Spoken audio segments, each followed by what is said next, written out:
Bien, buenas tardes, jóvenes. Esta es la primera vez que tenemos la oportunidad en este semestre de en vivo, pues comunicarme yo con ustedes.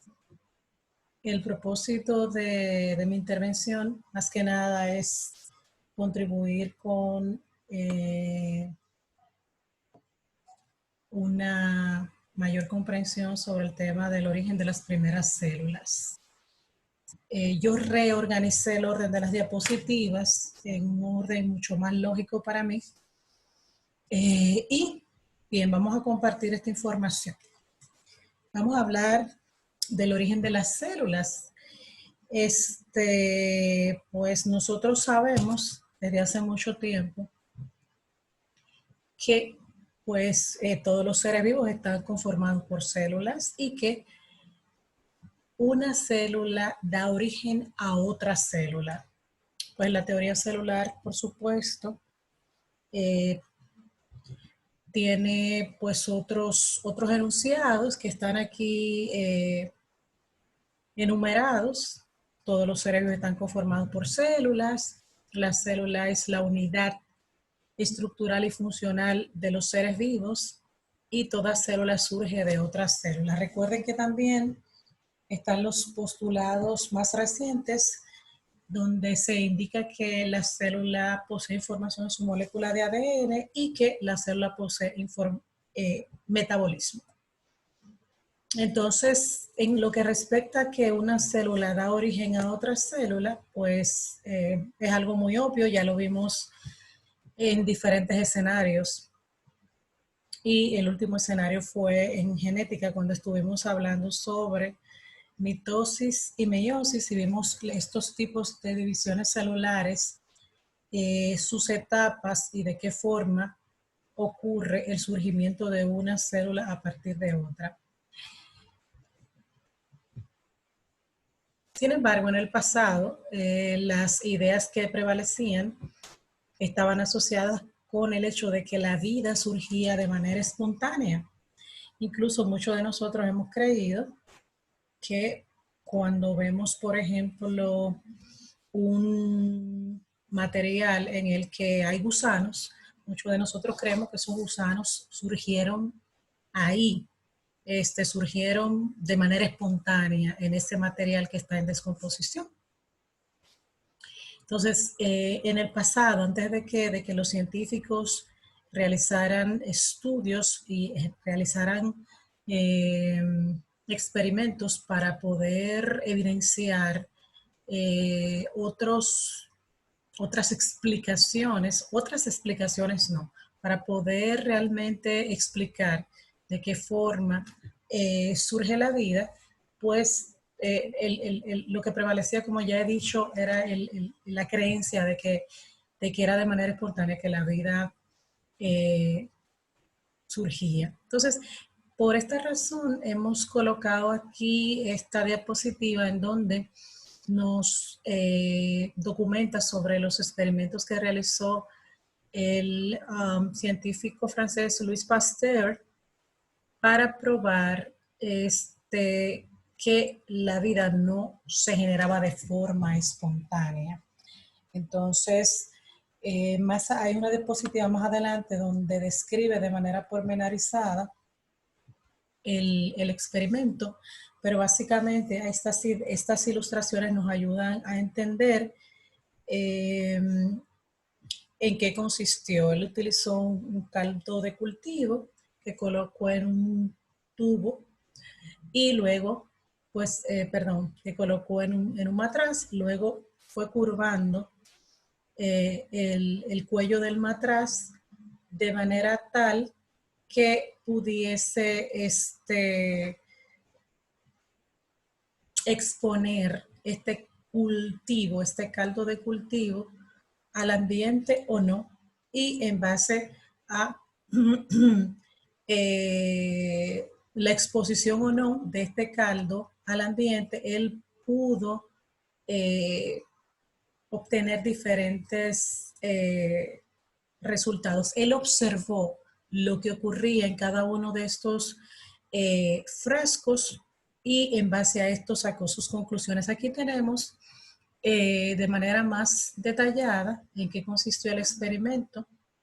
Básicamente el caldo de cultivo consistía en agua y levadura, azúcar, y que si este frasco se mantenía guardado herméticamente, no se iba a producir ningún cambio en el aspecto ni tampoco iba a aparecer la presencia de hongos u otros organismos.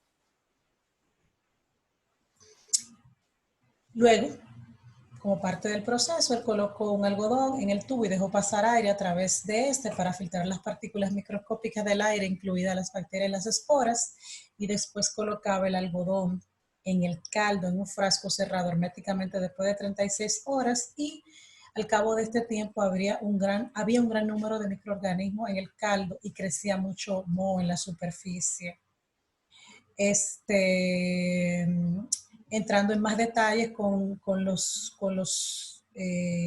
frascos de cuello largo, como habíamos iniciado en la diapositiva anterior, él los fue doblando en varias formas y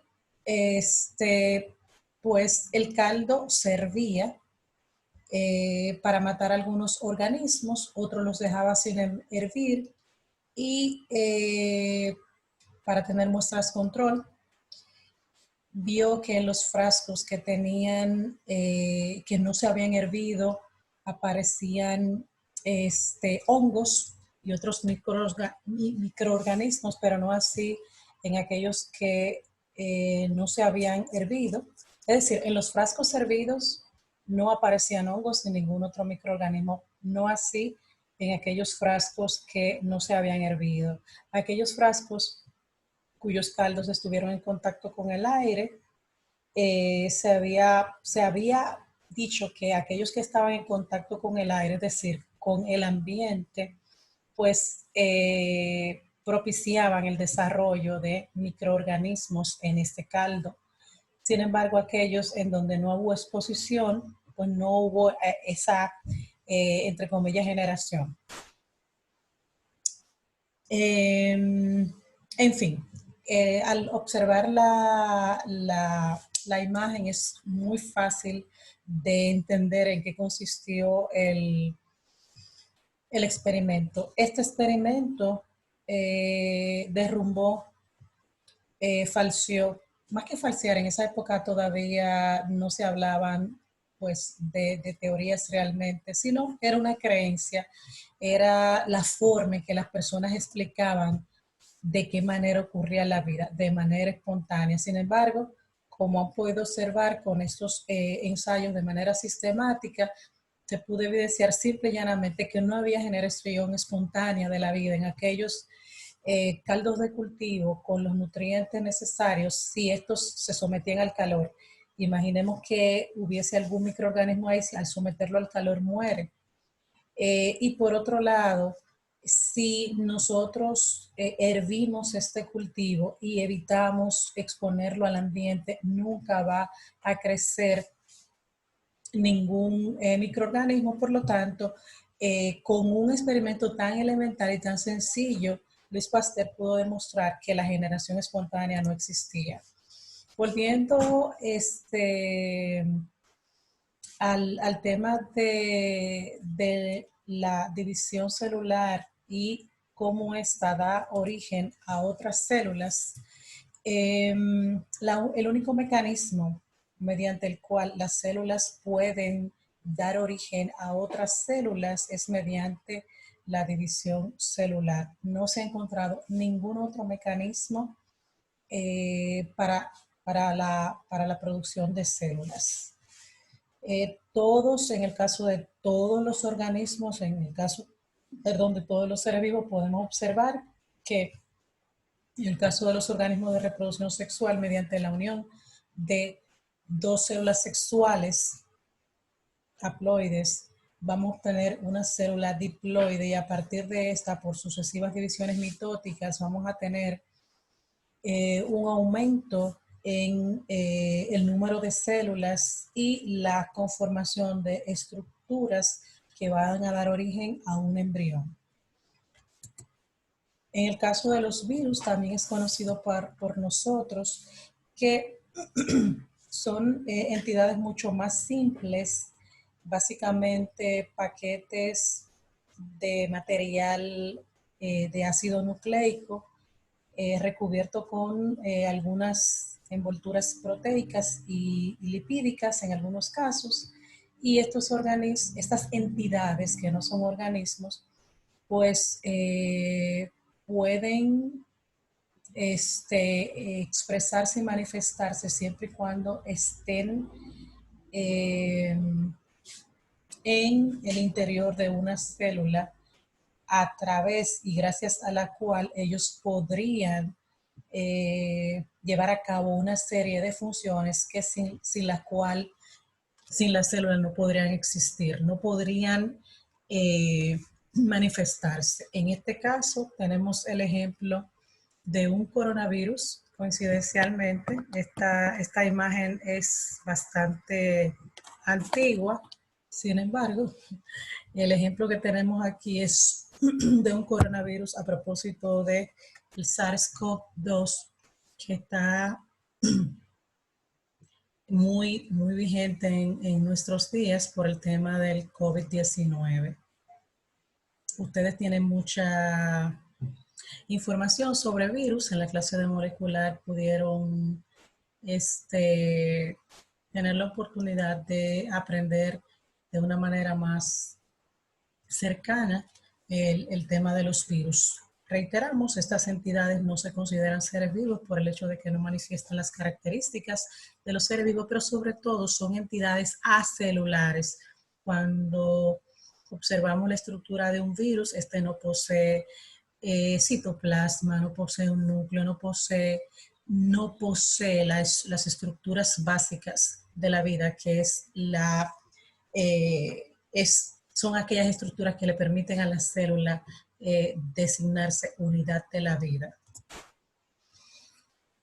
En ese sentido, entonces, si nos vamos a los orígenes del surgimiento del planeta, si nos vamos a la teoría del Big Bang,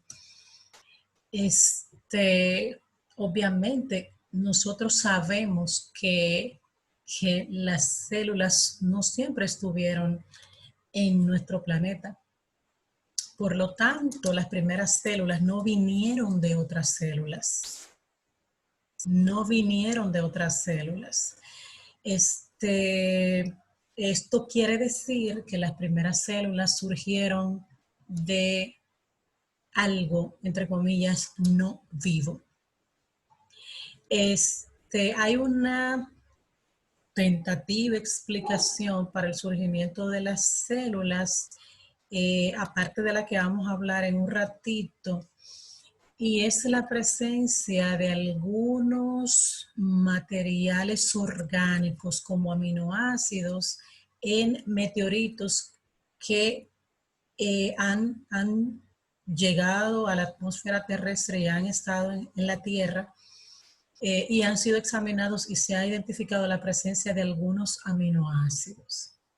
Entonces, por eso en esta diapositiva se dice que otra posible explicación es que la vida, aquí dice en forma de células, pero realmente se habla de aminoácidos que pudieran contribuir con la conformación de monómeros que sirviesen para ensamblar polímeros y pues posteriormente dar como resultado estructuras precelulares. Pero vamos a hablar más adelante sobre esto. Vamos a hablar un poquitín de cuáles son pues las informaciones, la teoría de las que contamos que tratan de dar una explicación al surgimiento de la vida de material abiótico. Bien, para ello nosotros tenemos que situarnos en la atmósfera terrestre en los primeros días, entre comillas. era un ambiente rico en una serie de elementos, entre ellos el hidrógeno, el nitrógeno, había mucho vapor de agua, metano, amoníaco y sulfato de hidrógeno. Se dice que todos estos compuestos que yo acabo de mencionar eran producto de gases que provenían de la abundante, de la frecuente actividad volcánica. Recuerden que basado en la teoría del Big Bang, nuestro planeta fue el resultado, así como los otros planetas del sistema solar, de una gran explosión, y estas partículas, entre comillas, enormes, que fueron las que dieron origen a los planetas, pues estaban en un estado incandescente, y a la medida que el tiempo fue transcurriendo y por efecto de sus movimientos rotatorios, fueron enfriándose, pero sobre todo por la acción de muchos millones de años, fueron enfriándose. Sin embargo, la actividad tectónica, la actividad volcánica era muy activa en esos primeros días, y por esa razón, pues esas actividades volcánicas desprendían gases ricos en una serie eh, de materiales, de elementos que posteriormente contribuirían con una atmósfera eh, altamente reductora y pobre en oxígeno.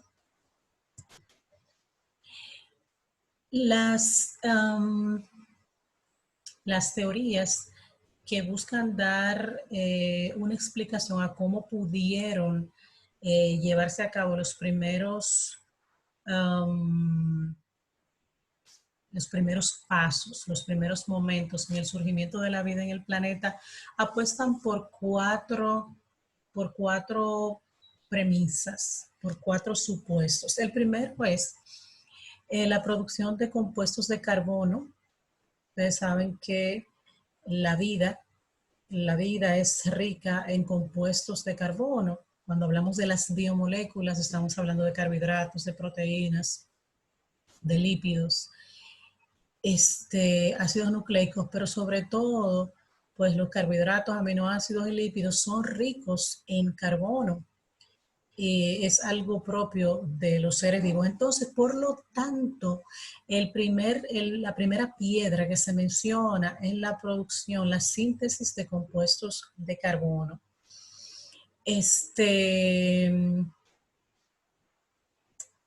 por acción, y vamos a seguir avanzando en los otros puntos, pero básicamente en la imagen de la izquierda, lo que se pretende con esta réplica de un aparato que diseñaron Miller y Urey,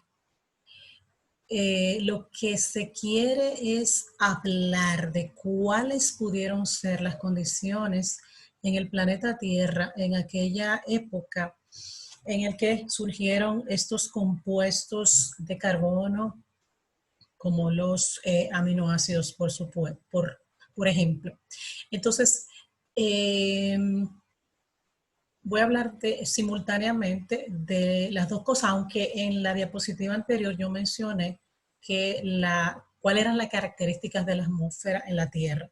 Pues Miller y Urey lo que hicieron fue construir un aparato para tratar de replicar las condiciones en el planeta en aquel entonces. Y ellos colocaron en este aparato que ustedes están observando amoníaco, metano e hidrógeno. Recuerden que fueron algunas de los elementos que mencionamos ahorita, de las moléculas que estaban presentes en ese momento, y vapor de agua. Es decir, ellos colocaron esos mismos gases en este tubo.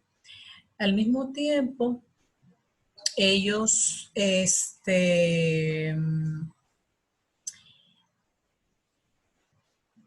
colocaron electricidad. Ellos simularon rayos. Recuérdense que pues en la Tierra primitiva también una de las características era la intensa radiación, es decir, intensa radiación, que no es lo mismo que rayos, pero sí intensa radiación solar y la presencia de rayos y truenos, y ellos trataron de imitar esas condiciones utilizando pues electricidad.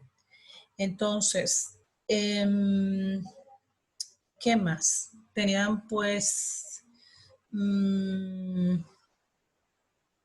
bien, entonces, si ustedes observan, y hay una descripción que ustedes tienen en su libro de Solomon, donde habla sobre el origen abiótico de la vida, se habla de que al cabo de un tiempo de haber iniciado este experimento, los científicos en este recipiente que ustedes observan en la parte inferior, ellos colectaron, analizaron las sustancias que, eh, que habían filtrado, por decirlo de alguna manera, en este frasco. Y estas sustancias, al ser analizadas, ellos pudieron identificar la presencia de aminoácidos y de otros compuestos de carbono. Realmente fue muy significativo. El resultado de este experimento fue altamente significativo porque estamos evidenciando de que el surgimiento de los primeros eslabones de la vida pudo haber ocurrido de esta manera. Nosotros, antes de hablar sobre las células, recuerden que trabajamos con las biomoléculas. Nosotros conocemos las biomoléculas, conocemos su estructura, hablamos de su función y posteriormente hablamos de que desde el punto de vista del nivel de la organización química, pues sabemos que la expresión de la materia tiene un fundamento químico. Y desde el punto de vista de la perspectiva de la vida empieza a partir de las células, pero nosotros sabemos que las células están conformadas por macromoléculas y por una interacción en el que la característica emergente, la propiedad emergente es la vida. Es decir, la vida es más que una suma de moléculas y de estructuras, es decir, la vida es más que eso. Sin embargo, el fundamento de la vida está sostenido por las bases químicas. Entonces, básicamente, en este experimento, para retomar la idea inicial, lo que se propone es de qué forma estos compuestos de carbono pudieron surgir. Estos compuestos de carbono, tales como los azúcares y los aminoácidos, surgieron y cómo Urey y Miller pudieron realizar un ensayo replicable, señores, en el que se pudo demostrar que por lección de todos estos factores que ya acabamos de mencionar y de describir, surgieron moléculas orgánicas. Lo que sigue es súper interesante y ustedes lo vieron en el video. En esa animación pudieron ustedes ver en detalle la propuesta sobre las condiciones en las cuales la formación de polímeros a partir de estos monómeros pudo haber surgido. Se habla de las fumarolas, se habla de estos respiraderos, estos lugares en donde se dieron las condiciones ambientales de temperatura, de pH y de una radiación adecuada en las que pudieran estos compuestos de carbono, estos monómeros, pudiesen ensamblarse y generar polímeros, es decir, moléculas de mayor tamaño. Otro elemento importante, estamos hablando de cuatro supuestos y a la vez 4 requisitos básicos para que la vida pudiera surgir. En el slide anterior hemos mencionado los 2 primeros, ahora vamos con los siguientes. El siguiente es la formación de membranas, señores. Ustedes saben que nosotros ya hemos hablado sobre mucho en su momento sobre el tema de las membranas que están formadas por bicapas de lípidos que pueden, pues, generan barreras, pero al mismo tiempo nosotros conocimos más las membranas desde el punto de vista de la capa bilipídica, pero recuerden que también estas capas bilipídicas pueden formar liposomas, pueden formar una especie de vesículas en donde pueden aislar,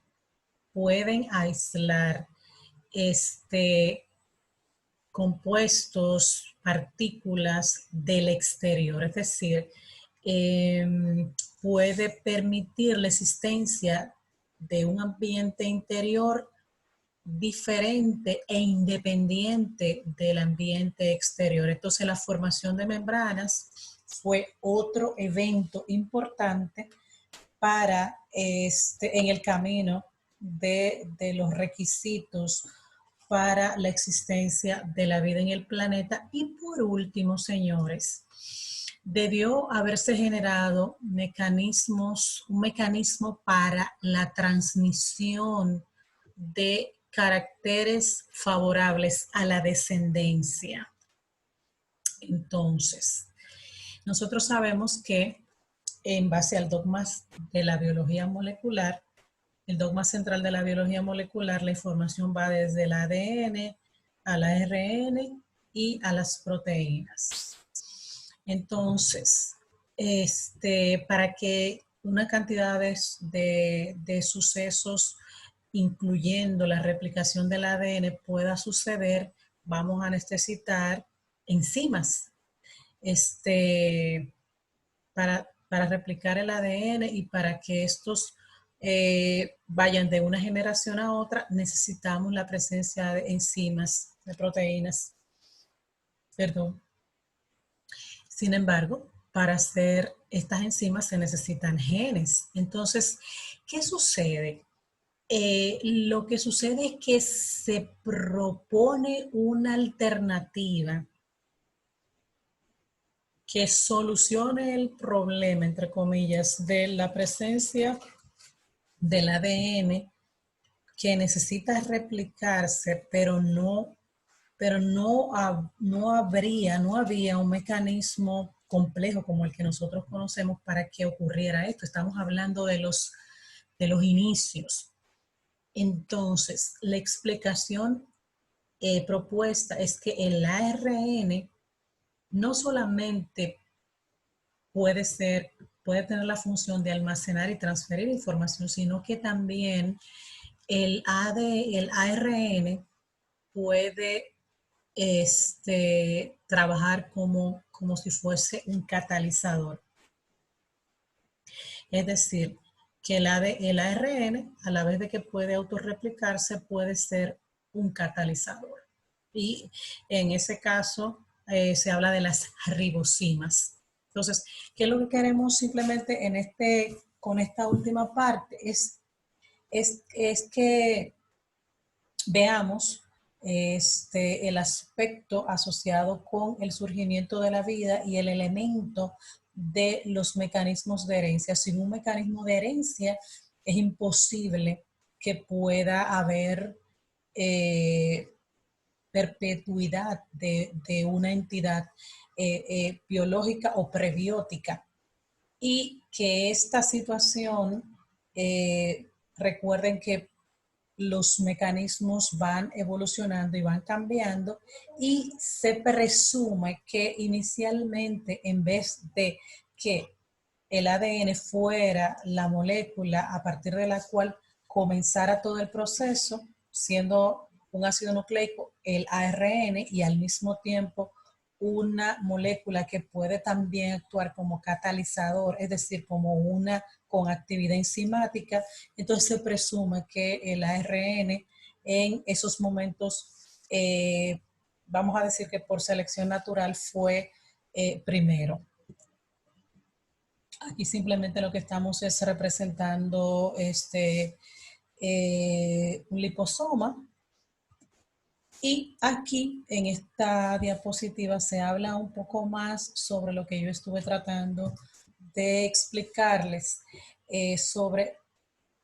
con relación al surgimiento de los monómeros, la síntesis de estos monómeros o de estos compuestos ricos en carbono, como los aminoácidos y los carbohidratos, y la generación de polímeros en condiciones de temperatura y de iluminación idóneas, y que esto se asocia a las fumarolas que están presentes en los fondos oceánicos, donde hay altas temperaturas, baja radiación luminosa, y que pudo haber sido el lugar idóneo para la síntesis de polímeros. A estos lugares se les habla de, a estos lugares no, a esta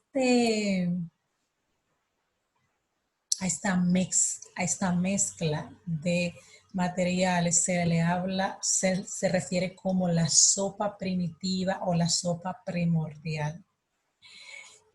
Habla del año en el cual Miller y Urey recrearon las condiciones en laboratorio y que dio como resultado la síntesis de moléculas orgánicas como aminoácidos y otros carbohidratos. Básicamente, podríamos resumir como llamarle al surgimiento abiótico de los precursores de las células que hoy conocemos. El supuesto ocurrió por evolución química, es decir, la formación de moléculas complejas como las que conocemos a partir de un caldo simple, que es la sopa primitiva de la que nosotros hemos estado hablando. Y pues aquí más abajo describe de cuáles fueron los recursos que utilizaron para replicar este escenario de la atmósfera primitiva en su laboratorio. Aquí hay la réplica del aparato describiendo cuáles eran las condiciones y cuáles fueron los procesos. Bien, nosotros partiendo del hecho de que surgieron estas primeras células primitivas en las cuales pudieron, pues, donde se cumplieron todos estos supuestos que nosotros mencionamos, células capaces de duplicarse, de dejar descendencia, y esta descendencia a su vez tener la misma información que le permitiese pues subsistir en estos ambientes y transmitir a las siguientes generaciones la información. Pues nosotros sabemos, y nosotros ya hemos visto este tema en otros momentos, el origen de las células eucariotas a partir de la explicación dada por Lynn Margulis, basado en la teoría endosimbiótica y basado en el LUCA, el Last Universal Common Ancestor, que como en el video explicaba, no tenemos evidencia ni fósiles de LUCA, sin embargo, sí tenemos genes. Sí tenemos genes que van de una generación a otra y que hablan del origen común nuestro. sí tenemos genes que son responsables de expresar proteínas que van a realizar funciones determinadas que son comunes entre un hongo, por ejemplo, entre una bacteria, por ejemplo, y entre un organismo como Homo sapiens. Entonces, nosotros en esta clase de evolución realmente la perspectiva está orientada a una comprensión de que la diversidad en el planeta Tierra tiene una unidad que se expresa en esto que estamos hablando, en el código genético. Todos los organismos de este planeta, con muy raras excepciones, utilizamos el mismo código genético, los mismos codones que mis células utilizan para traducir, los utilizan otros organismos de otros reinos. Y nosotros como estudiantes, como futuros biólogos, debemos prestar atención a esto. Entonces, más que nada, nuestras clases van a tener un sentido altamente crítico.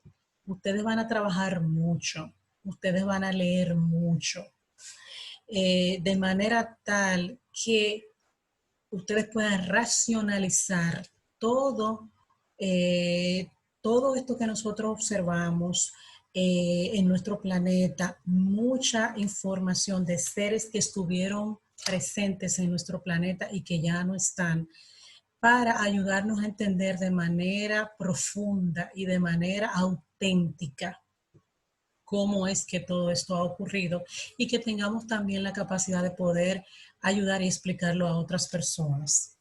Entonces, ustedes realizaron un trabajo, recuerdo que en genética, relacionado con la transmisión horizontal de genes. La teoría endosimbiótica, pues básicamente lo que habla es de una transmisión horizontal de genes, señores.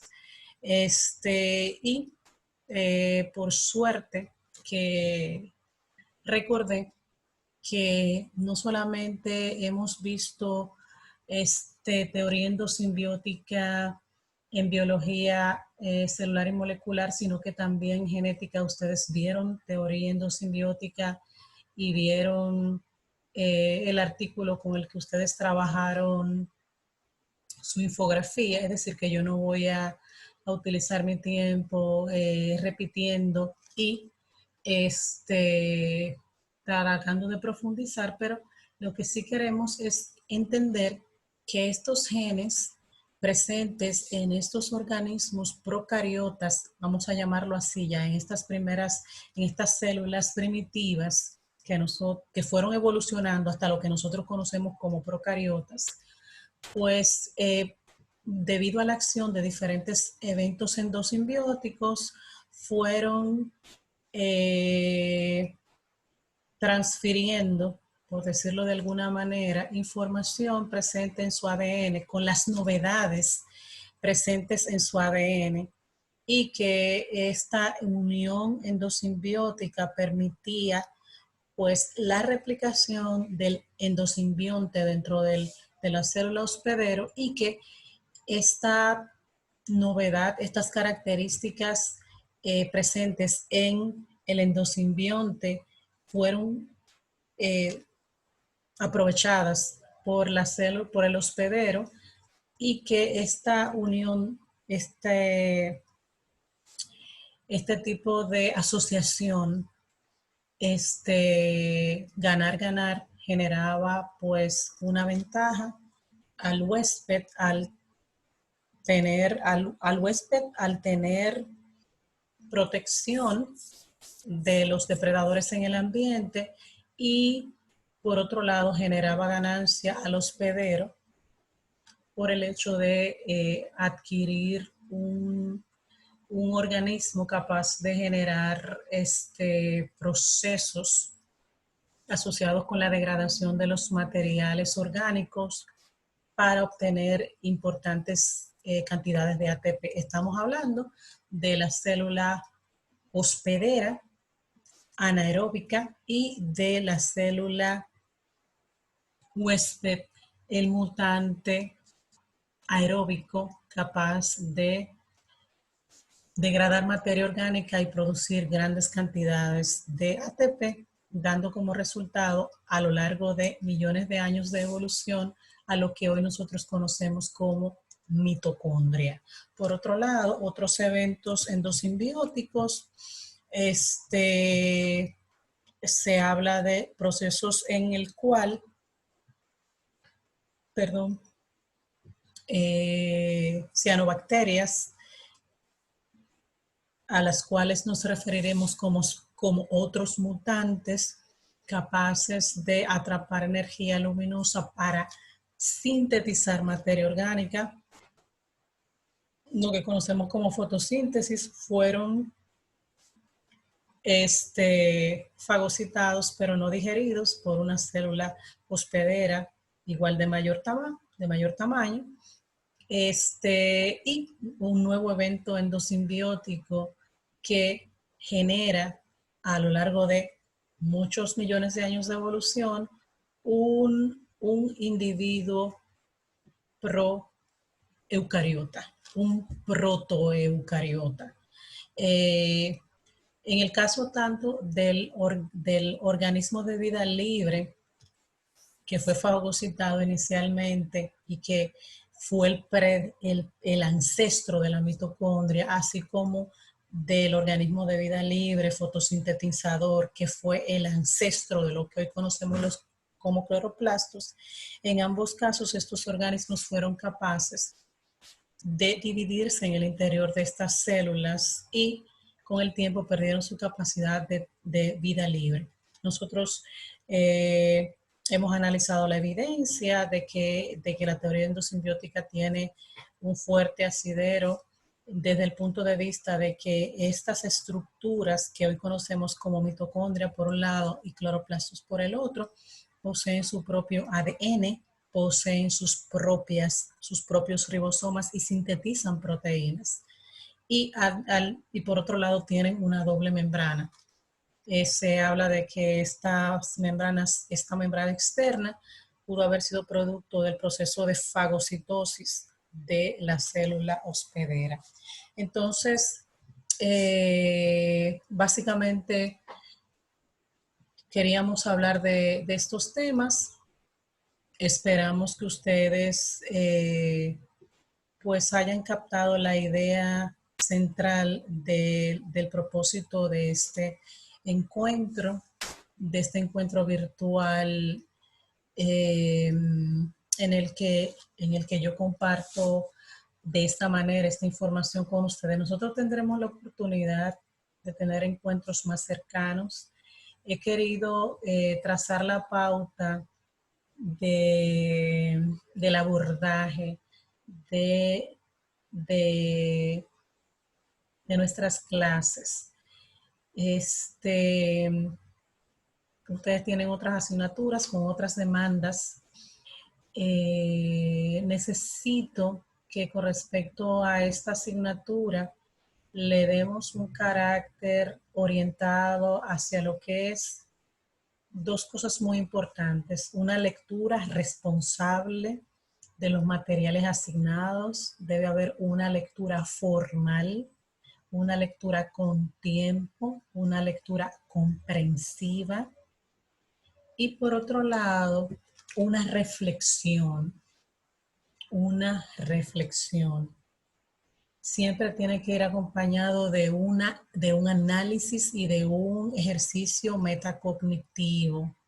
Esto no es un material para embotellar, esto no es un material para memorizar, esto es un material para entender y para aprender. Entonces, hemos estado trabajando con un ritmo pausado, con un ritmo lento. Están viendo cómo toda la información, señores, desde su clase de biología general, pasando por bioquímica, siguiendo por molecular y después por genética, cómo todo esto aquí se está conjugando. aquellas personas que tienen lagunas y cráteres y que saben que tienen problemas, necesitamos que cualquier información de base de sus asignaturas anteriores que usted necesite reforzar, hágalo, señor. Hágalo. Por último, les recomiendo que lean de su libro de texto el capítulo que tiene que ver con el origen de la vida. Les anticipo que deben ir leyendo esa unidad, que es lo que continúa a este trabajo que nosotros hemos iniciado el día de hoy. Por mi parte, es básicamente lo que tenía contemplado para ustedes. Ustedes pueden comunicarse conmigo por la vía del correo electrónico si tienen alguna inquietud, si tienen alguna pregunta puntual que realizar.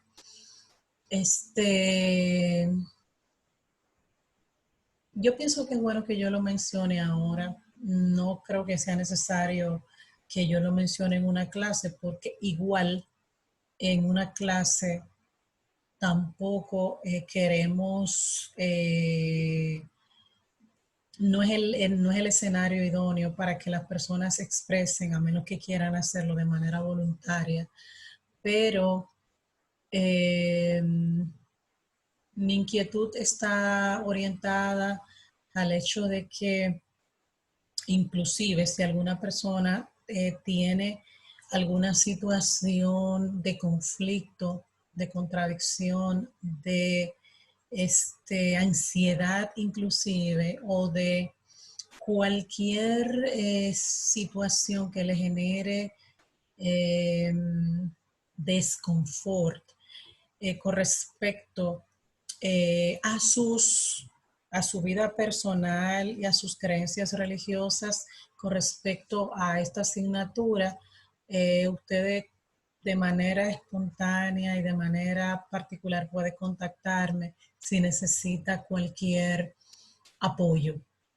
Esta asignatura es una asignatura del Pensum, no es un espacio para discusiones de corte religioso ni espiritual, para nada. Esto no es filosofía, no tiene nada que ver. Esto es simple y llanamente una ciencia biológica y nosotros trabajamos desde la perspectiva de la ciencia.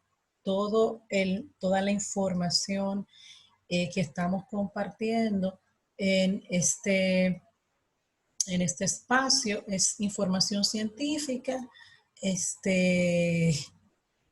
eh, ampliamente aceptada. Es decir, el tema de la evolución no es un tema como ocurría en el pasado, no es un tema de discusión ni de polemizar.